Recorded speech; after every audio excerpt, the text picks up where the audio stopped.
മനുഷ്യൻ കേൾക്കാൻ കൊള്ളാത്ത തെറിവാക്കുകളാണ് എന്നെ വിളിക്കുന്നത്. നാടക നടിയല്ലേ രേണുസുതി, നാടക നടിയല്ലേ? രാഹുൽ ദാസ് എന്ന് പറയുന്ന വ്യക്തിയോട് എനിക്ക് പറയുവാനുള്ളത്, ഇവിടെ വന്ന് ബഹളം എടുക്കാനോ ശല്യം എടുക്കാനോ ഒന്നും വരണ്ട.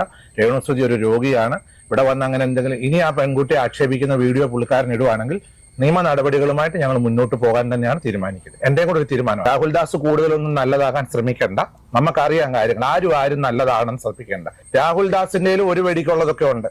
അതെന്തൊക്കെയാണെന്ന് എന്റെ ലിസ്റ്റ് ഉണ്ട്. പോലീസുകാരുടെ എന്നുള്ള വിവരങ്ങളൊക്കെ എന്റെ സാഹചര്യങ്ങൾ ഉണ്ടാകുമെന്ന് സിസ്റ്റർ മനസ്സിലാക്കേണ്ടതായിട്ടുണ്ട്. സിസ്റ്റർ ഒരു ഇപ്പൊ ലാസ്റ്റ് അച്ഛൻ പറഞ്ഞു വരുന്നത് എന്തോ രേണുവിനെ കയറി പിടിച്ചു എന്നാണോ പറയാൻ? ഞാൻ പറഞ്ഞിട്ടില്ല. പറയാത്ത കാര്യം എഴുതാപ്പുറം വായിക്കണ്ട. Hi friends, welcome to my YouTube channel. കഴിഞ്ഞ ദിവസമാണ് നമ്മുടെ നോബൽ ഫിലിപ്പ് എന്ന് പറയുന്ന ഈ അച്ഛൻ നമ്മുടെ രാഹുൽ ദാസ് എന്ന് പറയുന്ന നമ്മുടെ സുധിയുടെ മകനായ കിച്ചുവിനെതിരെ ചില ആരോപണങ്ങൾ ഉന്നയിക്കുന്നത്. ഇതുവരെ രേണു സുധിക്കെതിരെയായിരുന്നു അച്ഛൻ പറഞ്ഞുകൊണ്ടിരുന്നത്. കാരണം രേണു സുധി ഒരു നാടക നടിയാണ് എന്നും തന്നെ ഇനി പറയാത്ത തെറികളൊന്നും തന്നെ ഇല്ല എന്ന് പറഞ്ഞുകൊണ്ട് നമ്മൾ അച്ഛൻ്റെ വീഡിയോ നമ്മൾ ഒരുപാട് കണ്ടതാണ്. ആ സമയത്തെല്ലാം നമ്മൾ റിയാക്ട് ചെയ്യുകയും ചെയ്തിരുന്നു. എന്നാൽ ഇപ്പോൾ അച്ഛൻ പെട്ടെന്ന് ഒരു ദിവസം നേരം വെളുത്തപ്പോൾ ഈ കിച്ചുവിനെതിരെ തിരിഞ്ഞത് എന്താണെന്ന് നമുക്ക് എത്ര ആലോചിച്ചിട്ടും മനസ്സിലാവുന്നില്ല. പിന്നെ അച്ഛൻ പറഞ്ഞ ഒരുപാട് കാര്യങ്ങൾ, ഈ കിച്ചു ചെയ്ത ഒരുപാട് തെമ്മാടിത്തരങ്ങൾ അദ്ദേഹത്തിൻ്റെ കയ്യിലുണ്ട്. ഇതെല്ലാം ഞാൻ പുറത്ത് വിടുകയാണെങ്കിൽ കിച്ചുവിനെ പുറത്തിറങ്ങി നടക്കാൻ പറ്റാത്ത അവസ്ഥ വരുമെന്നൊക്കെ അച്ഛൻ പറയുമ്പോൾ ആൾക്കാർ പെട്ടെന്ന് കേൾക്കുന്ന ഒരാളുടെ മനസ്സിൽ ഒരു സ്വാഭാവികമായിട്ടും എന്ത് ചിന്തയാണ് ഉണ്ടാവുക? ചുരുക്കി പറഞ്ഞാൽ എനിക്ക് ആദ്യം തോന്നിയത് ഈ കിച്ചു എന്ന് പറയുന്ന മനുഷ്യൻ ആരെയോ പിടിച്ച് ബലാത്സംഗം ചെയ്തു എന്നോ അല്ലെങ്കിൽ ആരെയോ കത്തിയെടുത്ത് കൊല്ലാൻ നോക്കിയെന്നോ, അത്രയും വലിയ എന്തോ ഒരു കാര്യം അല്ലെങ്കിൽ ഒരു അപരാധം, ആരും പൊറുക്കപ്പെടാത്ത ഒരു തെറ്റ് ഈ കിച്ചു ചെയ്തു എന്നുള്ള ഒരു ധ്വനി ഈ കിച്ചുവിനെയും രേണു സുധിയെയും അതുപോലെ തന്നെ എല്ലാവരെയും സ്നേഹിക്കുന്നവരുടെ മനസ്സിലേക്ക് ഒരു കനൽ കോരി ഇടാൻ വേണ്ടിയിട്ട് ഈ നോബൽ ഫിലിപ്പ് എന്ന് പറയുന്ന അച്ഛൻ ചെയ്ത ഈ ഒരു വർത്തമാനം തീർച്ചയായിട്ടും എനിക്ക് അദ്ദേഹത്തിനോടുള്ള എല്ലാ സ്നേഹവും ആദരവും ഈ ഒരൊറ്റ പ്രസ്താവനയോട് പോയി എന്നുള്ളതാണ്. അതിന് കാരണം നമ്മൾ കിച്ചുവിനെ സ്നേഹിക്കുന്നത് കൊണ്ട് മാത്രമല്ല. അച്ഛൻ എന്ന് പറയുന്ന സ്ഥാനത്ത് അദ്ദേഹം ഒരു വിഹാരി അച്ഛനാണ്. അദ്ദേഹം പള്ളിയുടെ ചുമതലപ്പെട്ട ഒരാളാണ്. അതുകൊണ്ട് തന്നെ തൻ്റെ ഇടവകയിൽപ്പെട്ട ഒരാൾക്ക് അത്തരത്തിൽപ്പെട്ട എന്തെങ്കിലും മോശപ്പെട്ട ഒരു ക്യാരക്ടറാണ് കിച്ചു എന്ന് പറയുന്നത്. ഒരു ചെറുപ്പക്കാരനാണ്. തീർച്ചയായിട്ടും അദ്ദേഹത്തിൻ്റെ ഭാഗത്ത് നിന്ന് എന്തെങ്കിലും തെറ്റുണ്ട് എങ്കിൽ അവനെ നേരിട്ട് വിളിച്ചൊന്ന് ഉപദേശിച്ച് അതിൽ നിന്ന് നന്നാക്കി മാറ്റിയെടുക്കുന്നതിന് പകരം ഇത്തരം ഒരു പബ്ലിക് പ്ലാറ്റ്ഫോമിൽ വന്നുകൊണ്ട് ഒരു ഇൻ്റർവ്യൂവിൽ വന്നുകൊണ്ട് ആ മകൻ്റെ ഭാവി തുലാസിലാക്കുന്ന രീതിയിലുള്ള പ്രതികരണങ്ങൾ ഒരു അച്ഛൻ്റെ ഭാഗത്ത് നിന്ന് ഒരിക്കലും ഉണ്ടാവാൻ വേണ്ടി പാടില്ലായിരുന്നു. അത് 100% എനിക്ക് തോന്നുന്നു എല്ലാവരും അംഗീകരിക്കുന്ന ഒരു കാര്യമായിരിക്കും. രേണു സുധി ഇപ്പോൾ നന്നായി അച്ഛൻ്റെ അടുത്ത് പോയതിന് ശേഷം സുവിശേഷം എല്ലാം കേട്ട്, എന്നാൽ രേണു സുധി നന്നായി, നല്ല കാര്യം തന്നെ. പക്ഷേ എന്തിനാണ് ഈ മകനെ ഇപ്പോൾ വേണ്ടാത്ത കുത്തിപ്പറിക്കാൻ വേണ്ടിയിട്ട് മനുഷ്യന്മാരുടെ മുമ്പിലേക്ക് ചില ആരോപണങ്ങൾ ഉന്നയിക്കുന്നത്? അങ്ങനെ ആരോപണങ്ങൾ ഉന്നയിക്കുകയാണെങ്കിൽ അച്ഛൻ അതിനുള്ള തെളിവ് കൂടി ഹാജരാക്കേണ്ടിയിരുന്നു. പക്ഷേ ഇതൊക്കെ കേട്ട സമയത്ത് ഞാൻ പറഞ്ഞതുപോലെ എന്തോ ഒരു ബലാത്സംഗ കുറ്റമെന്ന ഈ കിച്ചു ചെയ്തതുപോലെയാണ് അച്ഛൻ പറഞ്ഞു വെച്ചത്. ഏതായാലും ഇന്ന് ലേറ്റസ്റ്റ് ആയിട്ട് ഒരു ഇൻ്റർവ്യൂ പുറത്ത് വന്നിട്ടുണ്ട്. അതിലെന്താണ് കിച്ചു ചെയ്തത് എന്ന് അച്ഛൻ പറഞ്ഞാൽ കേട്ടാൽ നിങ്ങൾ ഞെട്ടും. അതിനുശേഷം നിങ്ങൾ കേൾക്കേണ്ട ഒരു വോയിസ് റെക്കോർഡ് കൂടി ഇന്ന് പുറത്ത് വന്നിട്ടുണ്ട്. അത് തിരുവനന്തപുരത്തോ കൊച്ചിയിലേറ്റാനുള്ള പ്രിയ എന്ന് പറയുന്ന ഒരു സഹോദരി അച്ഛനെ വിളിച്ച് സംസാരിക്കുന്നതാണ്. വളരെ പ്രധാനപ്പെട്ട ഒരു വോയിസ് റെക്കോർഡാണ്.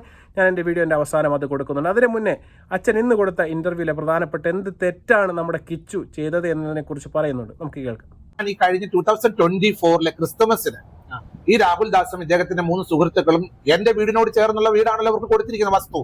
അവിടെ ഇവർ വരികയും ക്രിസ്തുമസ് സമയത്ത് ഇവര് സെലിബ്രേഷൻസിൽ പോകുന്ന സമയത്ത് ഇവരെ പോലീസ് പിടിക്കുവാനിടയായി. രാത്രിയിൽ മാന്താനം എന്ന സ്ഥലത്ത് വെച്ചാണ് പോലീസ് പിടിച്ചത്. അപ്പൊ ഇതന്നെ അല്ല അച്ചോ, ഒരുപാട് കാലങ്ങൾക്ക് മുന്നേ കിച്ചു തന്നെ നമ്മോട് പറഞ്ഞതാണ്, എന്റെ ഭാഗത്ത് നിന്ന് ഇങ്ങനെ തെറ്റു പറ്റിയിട്ടുണ്ട്, ഞാൻ വണ്ടി ഓടിക്കുന്ന സമയത്ത് വെള്ളമടിച്ച് ഓടിച്ചു, പോലീസ് പിടിച്ചു, വണ്ടി പിടിച്ചു കൊണ്ടുപോയ കാര്യമെല്ലാം അദ്ദേഹം തന്നെ വളരെ വ്യക്തമായിട്ട് നമ്മോട് എല്ലാവരും പറഞ്ഞതാണ്. എൻ്റെ ഭാഗത്തുനിന്ന് പല തെറ്റുകളും ഉണ്ടായിട്ടുണ്ട്, ഞാൻ മദ്യമടക്കുള്ള കാര്യങ്ങൾ കഴിച്ചിട്ടുണ്ട്, അങ്ങനത്തെ പോകുന്ന തെറ്റായ വഴിയിൽ നിന്ന് എൻ്റെ സുഹൃത്തുക്കളാണ് എന്നെ തിരിച്ച് നല്ല വഴിയിലേക്ക് വിട്ടത്. അതൊക്കെ പറഞ്ഞൊരു കാര്യമാണ്. പിന്നെ ചെറുപ്പത്തിൻ്റെ പ്രായത്തിൽ പ്രത്യേകിച്ച് അച്ഛൻ പറയുന്നൊരു കാര്യമുണ്ട്, ഒരു സെലിബ്രേഷൻ, അതൊരു ക്രിസ്മസിൻ്റെ തലേ രാത്രിയിട്ടാണ് സംഭവിച്ചൊരു കാര്യമാണ്. പ്രത്യേകിച്ച് ഇന്നോ ഇന്നലെയോ നടന്നൊരു കാര്യമല്ല. 2024 അച്ഛൻ ഡേറ്റ് എടുത്തും പറയുന്നുണ്ട്. ആ സമയത്ത് കിച്ചു പറഞ്ഞതാണ് അവൻ്റെ വൈക്ക് ഇപ്പോഴും കിടക്കുന്നത് പോലീസ് സ്റ്റേഷനിലാണ് എന്ന കാര്യം. ഇതൊരു വലിയ എന്തോ ഒരു അപരാധമൊന്നുമല്ല. കാരണം ചെറുപ്പത്തിൽ സംഭവിച്ചു പോകുന്നൊരു തെറ്റാണ്. വെള്ളമടിച്ച് വണ്ടി ഓടിക്കുക, പോലീസുകാരെ പിടിക്കുക, അത് കേസാവുക, പോലീസുകാർ വണ്ടി കൊണ്ടുപോവുക എന്നൊക്കെ പറയുമ്പോൾ നല്ല കാര്യമൊന്നും അല്ലെങ്കിലും തീർച്ചയായിട്ടും ഒരുവിധം നാട്ടുപ്രദേശത്തൊക്കെ നമുക്ക് കേട്ട് പരിചയമുള്ള ഒരു കാര്യം തന്നെയാണ്. ഇത് വലിയൊരു അപരാധമായിട്ട് ഇന്ന് ലോകത്ത് എവിടെയും നടക്കാത്തൊരു കേസായിട്ടൊക്കെ അച്ഛനെ അവതരിപ്പിക്കുമ്പോൾ അതിൻ്റെ പുറകിലുള്ള ചേതോവികാരം എന്താണെന്ന് അറിയാൻ ഞങ്ങൾക്കും താല്പര്യമുണ്ട്.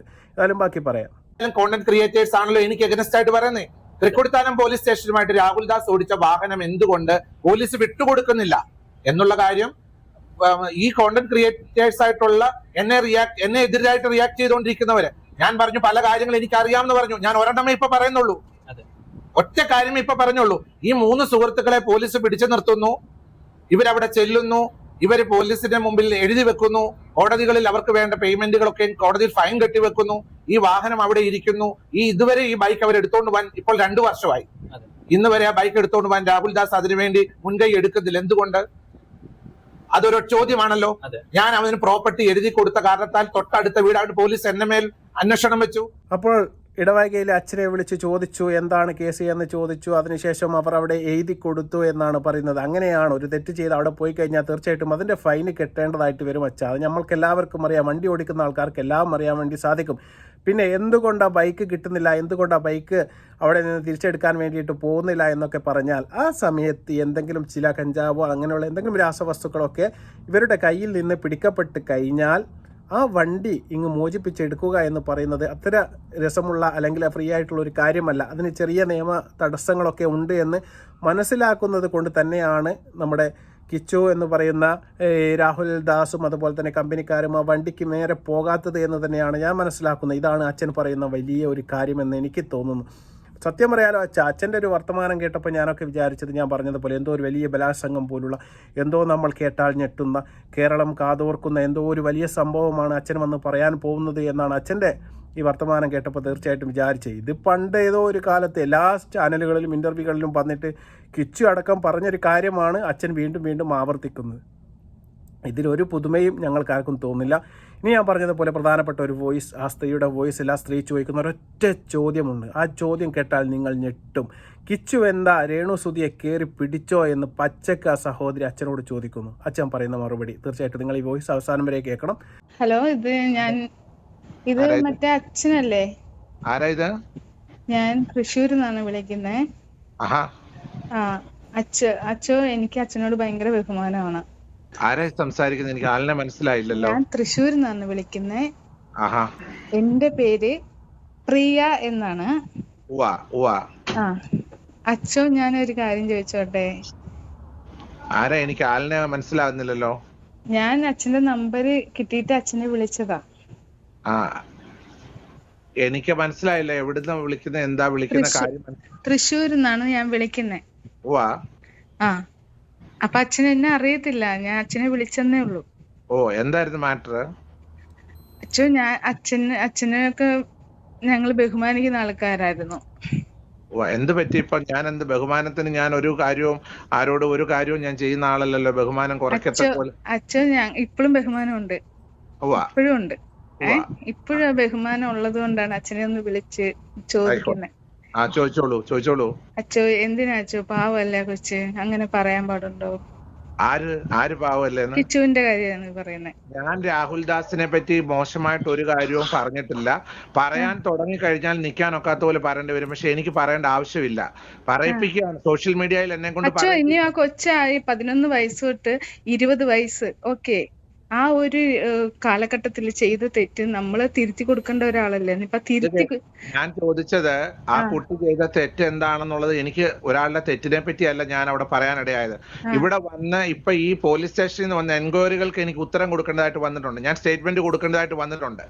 അപ്പൊ അതെന്തുവാണ് സിസ്റ്ററോട് എനിക്ക് ഫോണിൽ കൂടെ പറയാൻ ബുദ്ധിമുട്ടുണ്ടെന്ന് വിചാരിച്ചോ? പോലീസ് എന്നോട് കോൺഫിഡൻഷ്യൽ ആയിട്ട് വെച്ചേക്കുന്ന കാര്യങ്ങൾ എനിക്ക് പുറത്ത് പറയാനൊക്കാത്ത ചില കാര്യങ്ങളുണ്ട് സിസ്റ്ററെ. ആയിക്കോട്ടെ അച്ഛോ, ആയിക്കോട്ടെ. ഇനി എന്ത് തെറ്റ് ചെയ്താലും, ഇനി എന്ത് തെറ്റും ആയിക്കോട്ടെ, നമ്മളത് അച്ഛൻ വിളിച്ച് സംസാരിച്ച് അവന്. എനിക്ക് അതിന്റെ ഫോൺ നമ്പർ അറിയത്തില്ല. നമ്മളങ്ങനെ വിളിക്കാൻ നമ്മളങ്ങനെ, കാരണം അച്ഛനും ഒരു അമ്മയില്ലാത്ത ഒരു കൊച്ച്. ഞാൻ ഹിന്ദുവാണ്. ഞാൻ വിശ്വസിച്ചിട്ടുള്ളത് നിങ്ങളെപ്പോലെ അച്ഛന്മാരും അതേപോലെ മദറും ആ ഒരു ഇതുള്ളവര് നമ്മളെ ഒരു അനാഥയെ പോലുള്ള കൊച്ചുങ്ങളെ അത്രയും കെയറിംഗിൽ നോക്കുന്ന ആൾക്കാരെ ഞാൻ കണ്ടിട്ടുണ്ട്. ഞാൻ ആ കുട്ടികളെ രണ്ടുപേരെയും ഇവരുടെ ശ്രീകണ്ഠൻ നായർ സാർ എന്നോട് പറഞ്ഞ് കേട്ടിട്ട് ഞാൻ അവർക്ക് 2 പേർക്കും ജീവിക്കാനുള്ള വഴി കാണിച്ചു കൊടുത്തൊരു മനുഷ്യനാണ്. പക്ഷെങ്കിൽ എനിക്ക് സിസ്റ്ററെ എവിടെ നിന്ന് പോലും അറിയത്തില്ല, ഒരു പരിചയമില്ലാത്ത ഒരാളെന്നെ വിളിക്കുമ്പോൾ എനിക്ക് പറയാൻ എത്രയേ ഉള്ളൂ. ഇല്ല, അച്ഛാ എനിക്കത് കൂടുതൽ അറിയാൻ വേണ്ടിയിട്ടല്ല ഞാൻ വിളിച്ചത്. അച്ഛാ എനിക്ക് അത് അറിയാൻ വേണ്ടിയിട്ടല്ല, ഞാൻ അച്ഛനോട് ഒരു കാര്യം ചോദിക്കാൻ വേണ്ടി വിളിച്ചെന്നേ ഉള്ളൂ. അല്ലാതെ എനിക്ക് അവനെ കുറിച്ച് അറിയണ്ട. ഞാനൊരു അമ്മയാണ്. ഞാൻ എന്റെ സ്ഥാനത്ത് എന്റെ മോൻ ഒരു തെറ്റ് ചെയ്താൽ ഞാൻ അത് തിരുത്താൻ നോക്കും. അല്ലെങ്കിൽ ഞാനത് സിസ്റ്റർ ഇപ്പം ഒരമ്മയുടെ സ്ഥാനത്ത് പറയുവാണെങ്കിൽ എനിക്ക് സിസ്റ്ററോട് ഫോണിൽ കൂടെ പറയാനൊക്കാത്ത ചില വിഷമങ്ങൾ ഉണ്ടായിട്ടുണ്ട് സമൂഹത്തിൽ. അത് ഭയങ്കരമായ രീതിയിൽ സോഷ്യൽ മീഡിയയിൽ നിങ്ങൾ അറിയാത്ത കാര്യങ്ങളായിരിക്കാം. പക്ഷേങ്കിൽ ഞാൻ തൊട്ടപ്പുറം ഇപ്പുറം താമസിക്കുന്ന വീട്ടിൽ ചില മേജർ പ്രശ്നങ്ങൾ ഉണ്ടായപ്പോൾ പോലീസ് എൻക്വയറിയും കാര്യങ്ങളും നടന്നിട്ടുണ്ട്. പോലീസ് എൻക്വയറി എന്നവരുടെ വീട്ടിൽ പല കാര്യങ്ങൾ സംഭവിച്ചത് എനിക്ക് പബ്ലിക്കിൽ പറയാൻ പറ്റത്തില്ല. ഒരു വൈദികൻ എന്ന രീതിയിൽ എനിക്ക് പറയാൻ എനിക്കത് അറിയാം. ഞാൻ അച്ഛനോട് അത് ചോദിക്കാനല്ല വിളിച്ചത്. അവൻ എന്താ ചെയ്തെന്ന് ചോദിക്കാനല്ല ഞാൻ വിളിച്ചത്. എനിക്ക് ആ പയ്യനോട് യാതൊരു പേഴ്സണൽ വൈരാഗ്യങ്ങളില്ല. ഞാൻ ഒറ്റ കാര്യം കുഞ്ഞിനോട് പറഞ്ഞുള്ളൂ, നീ സ്റ്റാൻഡേർഡ് ആയിട്ട് നല്ലൊരു വിദ്യാഭ്യാസം ചെയ്ത് നല്ലൊരു ജോലി എടുത്ത് ജീവിക്കാൻ നോക്കണം. പ്രശ്നങ്ങളിൽ പെടരുത്. പ്രശ്നങ്ങളിൽ പെട്ടാൽ തീർച്ചയായിട്ടും നമുക്ക് എന്ത് ചെയ്യാൻ പറ്റും? രക്ഷിക്കാൻ കഴിയാത്ത സാഹചര്യങ്ങളിലേക്കാണ് കാര്യങ്ങൾ മൂവ് ചെയ്തുകൊണ്ടിരിക്കുന്നത്. എനിക്ക് രക്ഷിക്കാൻ പറ്റത്തില്ല, എന്നെ കൊണ്ട് രക്ഷിക്കാൻ പറ്റത്തില്ല. കാരണം ഇപ്പൊ അവൻ അവന്റേതായ തൊഴിൽ നോക്കി. ഞാൻ പറഞ്ഞ എത്രയോ മക്കൾ അമ്മയെ കൊല്ലുന്നു, അല്ലെങ്കിൽ ഓരോ കഞ്ചാവ് പിടിക്കുന്നു. ഇപ്പോഴത്തെ കാലഘട്ടങ്ങളിൽ എന്തെല്ലാം ചെയ്ത് എന്തൊക്കെ പീഡന കേസുകൾ വിടുന്നു, എന്തൊക്കെ ചെയ്യുന്നു. എന്നിട്ട് അവര് ഒരു ആരെ പീഡിപ്പിച്ചത് ഞാൻ എവിടെയും പറഞ്ഞിട്ടില്ല. കഞ്ചാവ് മോഷ്ടിച്ചെന്നോ കഞ്ചാവ് കൊണ്ടുപോയെന്നൊന്നും ഞാൻ എവിടെയും പറഞ്ഞിട്ടില്ല. അച്ഛൻ പറഞ്ഞെന്നല്ല ഞാൻ പറയുന്നേ. പറയത്തുമില്ല, നമ്മൾ ചെയ്യാത്ത കാര്യത്തെ പറ്റി ഒന്നും ഞാൻ പറഞ്ഞിട്ടില്ല. അച്ഛൻ പറഞ്ഞെന്നല്ല ഞാൻ പറയുന്നേ.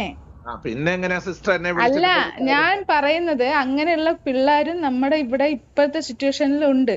എന്നിട്ട് അവര് ജോലി പോലും ചെയ്യാണ്ട് വീട്ടുകാരുടെ ചെലവുമേ നടക്കുന്ന പിള്ളേരും ഉണ്ട്. എന്നിട്ട് അവൻ അവന്റേതായ കാര്യം നോക്കി. അവനൊരു ഒന്നുമില്ലെങ്കിൽ ഒരു അമ്മയും അച്ഛനും ഇല്ലാത്തൊരു കൊച്ചല്ലേ. അച്ഛൻ വിളിച്ച് കുട്ടീനോടുണ്ടല്ലോ, ആ ഒരു ദയവ് ആ കുട്ടീനോടുണ്ടല്ലോ. പക്ഷേങ്കില് അമ്മയും അച്ഛനും ഇല്ലാത്തൊരു കുട്ടി ഇപ്പം അവന്റെ വളർത്തമ്മയുടെ ഭാഗത്തു നിന്നൊരു തെറ്റ് വന്നിട്ടുണ്ടെന്നാണ് അവൻ പറയുന്നത് അല്ലേ? തെറ്റ് വന്നിട്ടുണ്ട്. ആ തെറ്റിനെ അവൻ പബ്ലിക്കിന് മുമ്പിൽ കൊണ്ടുവന്ന് അവര് ക്യാൻസറിന് മെഡിസിൻ ഇത്രയും പറഞ്ഞ സ്ഥിതിക്ക് ഞാൻ പറയാം. അത് വൈറലാണ്. അത് അവനല്ല കൊണ്ടുവന്നത്, വേറെ യൂട്യൂബറാണ് അത് അതിന്റെ അകത്തുനിന്ന് എടുത്തിട്ട് അത് പുറത്തു കൊണ്ടുവന്നിട്ടത്. അത് കണ്ട കൊച്ചിന് വിഷമായി. അത് എങ്ങനെ അവരുടെ മുഖത്ത് നോക്കും എന്ന് വിചാരിച്ചാണ് ആ കൊച്ചു പോവാതിരുന്നത്. ആ കാര്യങ്ങളെ പറ്റി അവരുടെ ഫാമിലി ഇഷ്യൂ ആകുമ്പോ അവരാണ് അത് പുറത്ത് പറയണത്. നോബിൾ ഫിലിപ്പ് എന്ന് പറഞ്ഞ ബിഷപ്പല്ല അതിനെപ്പറ്റി പറയേണ്ടത്. അവന് വിഷമമായ കാര്യങ്ങളിലും കൂടുതൽ വിഷമമായ കാര്യങ്ങൾ ഇവിടെ നാട്ടിൽ പല കാര്യങ്ങൾ ഉണ്ടായിട്ടുണ്ട്. അപ്പൊ ഇവര് രണ്ടു കൂട്ടരും അങ്ങോട്ടും ഇങ്ങോട്ടും ഇത് പല കാര്യങ്ങളും ഫാമിലി ഇഷ്യൂ. അച്ഛൻ ചിലപ്പോ കണ്ടിട്ടുണ്ട്. അച്ഛനെ ഞാൻ കുറ്റം പറഞ്ഞ അച്ഛനെ ഒരിക്കലും കുറ്റം പറയാൻ പറ്റില്ല. അച്ഛൻ അറിയാണ്ടാണ് സംസാരിക്കുന്നത്. ഇപ്പൊ എനിക്ക് മനസ്സിലായി. ഒരിക്കലും ഒരു കാര്യത്തിന് അവരെ കുറ്റം പറയാനോ ഒരു കാര്യത്തിന് വന്ന് അവനെ എന്തെല്ലാം പറഞ്ഞിട്ട് പോലും ലാസ്റ്റ് വരെ അവൻ ഒന്നും പറയാണ്ട് ലാസ്റ്റ് ഒരു ചെറുക്കന്റെ വീഡിയോ എടുത്ത് എത്രയോ ആൾക്കാർ ചെയ്തിട്ട് പോലും അവൻ പ്രതികരിച്ചില്ല. ആ ഒരു ചെറുക്കൻ ചെയ്തത് പ്രതികരിക്കാൻ ഒക്കാത്ത സാഹചര്യങ്ങൾ ഉണ്ടാകുമെന്ന് സിസ്റ്റർ മനസ്സിലാക്കേണ്ടതായിട്ടുണ്ട്. സിസ്റ്റർ ഒരു ഇപ്പൊ ലാസ്റ്റ് അച്ഛൻ പറഞ്ഞു വരുന്നത് എന്തോ രേണുവിനെ കയറി പിടിച്ചു എന്നാണോ പറയാൻ? ഞാൻ പറഞ്ഞിട്ടില്ല. പറയാത്ത കാര്യം എഴുതാപ്പുറം വായിക്കണ്ട. എഴുതാപ്പുറം വായിക്കുകയോ അച്ഛോ, ഞാൻ പറയട്ടെ, ഇപ്പൊ ആ പെണ്ണുമ്പളെ ചെയ്തോണ്ടിരിക്കുന്ന കാര്യത്തില് അവരുടെ മോൻ കയറി പിടിച്ചില്ലെങ്കിലേ ഇനി ഒരു അത്ഭുതമുള്ളൂ. എനിക്കറിയത്തില്ല സിസ്റ്റർ, ഞാൻ കാണാത്ത കാര്യം എങ്ങനെ ഞാൻ പറയും? പിന്നെ എന്താണ് അവൻ ചെയ്തത്? അവൻ എന്താണ് ഇത്രയും വലിയ തെറ്റ് ചെയ്തതെന്ന് അറിയുന്നില്ല. വീട്ടിൽ രേണുസുധിയുടെ വീട്ടിലോട്ട് ഫോൺ വിളിച്ച് ചോദിച്ചില്ല. ഞാൻ അറിഞ്ഞ കാര്യങ്ങൾ പബ്ലിക്കിന്റെ മുമ്പിൽ എനിക്ക് പറയാൻ. അച്ഛനെ പോലെ ഒരാള് വന്നിട്ട് അച്ഛൻ ഇപ്പൊ ഞാനൊരു തെറ്റ് ചെയ്തു അല്ലെങ്കിൽ മറ്റുള്ള ഒരാൾ തെറ്റ് ചെയ്താൽ അച്ഛന്റെ മുന്നിൽ ഞങ്ങൾ രണ്ടാളും ഒരുപോലെയാ. അച്ഛൻ വന്ന് ഞങ്ങളെ ഉപദേശിക്കണം. ഇങ്ങനെ മക്കളെ ഇത് ചെയ്യരുത്. കുട്ടീന്റെ ഭാഗത്ത് വന്ന തെറ്റുകള് ഞാൻ എന്റെ മനസ്സിൽ 2 വർഷം കൊണ്ട് അറിഞ്ഞിട്ട് പോലും ഞാനത് മനസ്സിൽ വെച്ചപ്പം സോഷ്യൽ മീഡിയയിൽ ഇവൻ നിമിത്തം എന്നെ വലിച്ചു കയറാൻ അവന്റെ യൂട്യൂബേഴ്സ്, അവനെ സപ്പോർട്ട് ചെയ്യുന്ന യൂട്യൂബേഴ്സ് അവന് വേണ്ടിയിട്ട് സംസാരിച്ചിട്ട് എന്നെ വലിച്ചു കയറാൻ എറിഞ്ഞു കൊടുക്കുമ്പോൾ ഞാൻ ഇതിനെ സപ്പോർട്ട് ചെയ്ത് പറഞ്ഞുകൊണ്ട് അച്ഛനെ അവനൊന്നും വലിച്ചു കയറായിട്ട് ആരാണ് ഇതൊക്കെ നുണ പറഞ്ഞു തരുന്നത്? ആര് അച്ഛൻ വന്നതിന് ശേഷം കൊണ്ട് അച്ഛനെ കാണുന്നില്ലേ? രേണുസുധിയുടെ മകൻ രാഹുൽ ദാസ് വിശുദ്ധനാണെന്നും ഞാൻ അവനെ ടാർഗറ്റ് ചെയ്തെന്തോ കോർണർ ചെയ്യുന്നെന്നും പറഞ്ഞ് കഴിഞ്ഞ 3-4 ദിവസം കൊണ്ട് വീഡിയോസ് വന്നുകൊണ്ടിരിക്കുന്ന ആരും കാണുന്നില്ല. അച്ഛന്റെ വീഡിയോ വന്നതിന് ശേഷം കൊണ്ട് അച്ഛനെ കുറിച്ച് സംസാരിച്ചു. അതുവരെ അച്ഛനെ കുറിച്ച് ആരും സംസാരിച്ചിട്ടില്ല. കാര്യങ്ങളല്ല ഇവരുടെ വീട്ടിൽ ഒരു ഇഷ്യൂ നടന്നിട്ടുണ്ടെന്നുള്ളത് പബ്ലിക്കിൽ ഒരു വാർത്ത വന്നിട്ടുണ്ടായിരുന്നു. ആ വാർത്ത വന്നതിന് ശേഷമാണ് ഈ പോലീസ് കേസും കാര്യങ്ങളെല്ലാം ഇവിടെ വന്നേക്കുന്നത്. അപ്പൊ അത് പല കാര്യങ്ങളും പുറത്ത് പറയാനൊക്കാത്ത ചില കാര്യങ്ങളായിരിക്കുമല്ലോ. അപ്പൊ അതുകൊണ്ട് ഇനിയിപ്പോ അവന്റെ പേരിൽ ഇത്രയും വലിയ കേസുണ്ടെങ്കിൽ അവൻ പുറത്തിറങ്ങി നടക്കുവോ? എനിക്കതിനെ പറ്റി അറിയത്തില്ല. അച്ഛൻ ഞാൻ പറയുന്ന അച്ഛൻ ഇതിനെ ഇത് കൂടുതൽ അച്ഛൻ അറിയത്തില്ല, അതാണ് കാര്യം. അച്ഛൻ അറിയത്തില്ല. വേറൊരു സ്ഥലത്താണ്, എനിക്ക് അതിനെപ്പറ്റി അറിയത്തില്ല. ഞാൻ പോലീസ് എൻക്വയറിയും കാര്യങ്ങളും പോലീസ് എന്നെ വിളിച്ചിരുന്നുണ്ട്. അപ്പൊ എനിക്ക് ഇതിനെപ്പറ്റി അറിയാത്ത കാര്യം അറിയത്തില്ല എന്ന് തന്നെ ഞാൻ പോലീസിനോട് പറഞ്ഞിട്ടുണ്ട്. അച്ഛോ ഞാൻ പറയട്ടെ അച്ഛോ ഇനി എന്തെങ്കിലും ആവട്ടെ അച്ഛോ, എന്ത് വേണം ചെയ്യട്ടെ, ഇനി ഒരു വാക്ക് അച്ഛന്റെ ഭാഗത്തുനിന്ന് ഉണ്ടാവരുത്. കാരണം എന്താ വെച്ചാൽ അച്ഛന്റെ ഭാഗത്തുനിന്ന് ഉണ്ടാവെന്ന് പറഞ്ഞാൽ ഞാനൊരു അമ്മ ആയതുകൊണ്ട് അങ്ങനെ ഒരു മോനെ ഇട്ട് കൊടുക്കരുത്. അത്രേ ഞാൻ പറയുന്നുള്ളൂ. ഞാൻ ഞാനൊരു ഇന്റർവ്യൂ കൊടുത്തിട്ടുണ്ട്. ആ ഇന്റർവ്യൂ കണ്ടിട്ടുള്ളവർക്ക് അത് മനസ്സിലാകും. എനിക്ക് പറയാനുള്ള വേർഷൻസ് ഞാൻ പറഞ്ഞിട്ടുണ്ട്. അത്രേ ഉള്ളു അച്ഛൻ, അല്ലാണ്ട് അച്ഛനോട് ദേഷ്യം ഉണ്ടായിട്ട് ഞാൻ ഇതല്ല, ഇത് ചോദിക്കാൻ വേണ്ടി വിളിച്ചതാ. ഞാനൊരു അമ്മ ആയതുകൊണ്ട് ആ കൊച്ചു 10-40 വയസ്സായ കൊച്ചല്ലേ, 20 വയസ്സ്, അതിന്റെ ഉള്ളിൽ എന്തെങ്കിലും തെറ്റ് ചെയ്തിട്ടുണ്ടെങ്കിൽ നമ്മളത് തിരുത്തേണ്ട ആൾക്കാരാ. നമ്പർ എടുത്ത് വിളിക്കാൻ കാണിച്ച മനസ്സിന് താങ്ക് യു. ഞാൻ തിരക്കിനിടയിലാണെങ്കിലും നിങ്ങളോട് സംസാരിച്ചിട്ടുണ്ട്. ഞാൻ ഒരിക്കലും പബ്ലിക്കിന് മുമ്പിൽ ഒരു മോശമായ രീതിയിൽ ആ കുട്ടീനെ പറയാൻ ഞാൻ അനുവദിക്കാതെ എന്റെ കാര്യങ്ങൾ വളരെ കെയർ ചെയ്താൽ മുമ്പോട്ട്. എനിക്ക് വേണേ ഇന്ന് പബ്ലിക്ക് പല കാര്യങ്ങളും പറയാമായിരുന്നല്ലോ സിസ്റ്ററെ. അച്ഛാ ഞാനൊരു കാര്യം പറയട്ടെ, ആ കൊച്ചു ആ വീട്ടിലേക്ക് പോകുന്നില്ല, അനിയനെ കാണാൻ മാത്രമേ പോകുന്നുള്ളൂ. ഒരു പ്രശ്നം ഉണ്ടാക്കുന്നില്ല, ആരോടും ഒരു പ്രശ്നം ഉണ്ടാകും. എന്തോ ആയിക്കോട്ടെ, മഹാപാവം പറയണ്ടേ പ്രശ്നം ഉണ്ടോ ഇല്ലയോ എന്നുള്ള ആ വീട്ടുകാർ പറയട്ടെ. എനിക്കൊരു പ്രശ്നമില്ല.